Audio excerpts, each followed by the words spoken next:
Hey everybody, Gail here. I get a lot of questions, and one of the questions I recently got was, who is someone that I admire and why? Business-wise, I'm thinking about it, but personally, I would say my brother, because he's a great guy, funny guy, lots of strong values within him, and he's got three great loves. One is his kids, his motorcycle, and then America. And he went through like a terrible divorce, and I know that a lot of people can relate to that situation, and it didn't need to be, and he just kept rising above, and that's one of the things that I admire about him. No matter how bad it was, he was rising above. He'd work 2 jobs, and he'd still make sure that he got to see the kids when he did. He was married at a young age. He had a son, and then he had a daughter. So his kids were everything to him, and he thought that that marriage would be forever, and I know a lot of us go into that world thinking that's what it's going to be, and then it's not.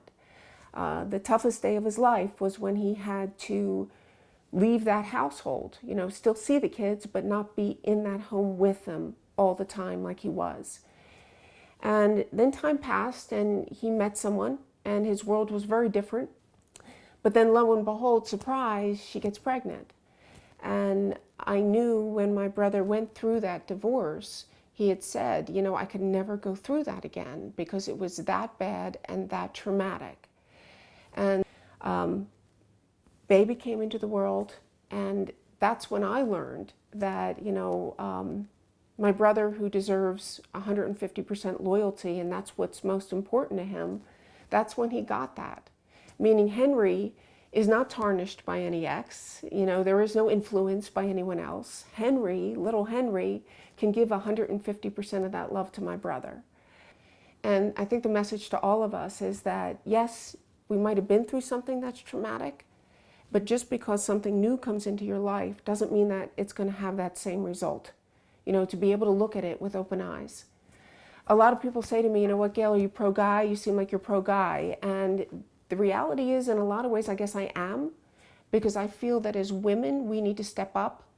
I would say there's about 30% of the women out there that are, they're into their career, they're into their job, they, want to do the right thing if they split from someone and take care of the kids. They're in that right mindset. They're going to take responsibility for their lives.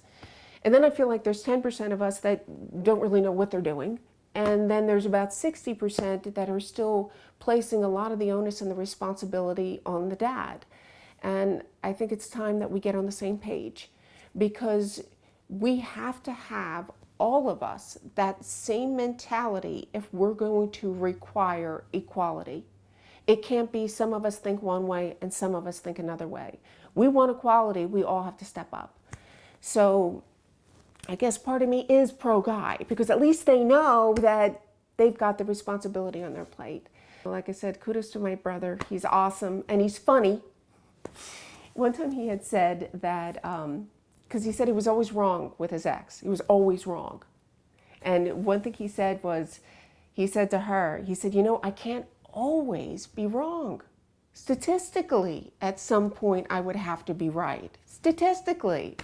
So he's pretty funny too. So I hope you meet him one of these days. Have a great day, everybody. Thanks so much.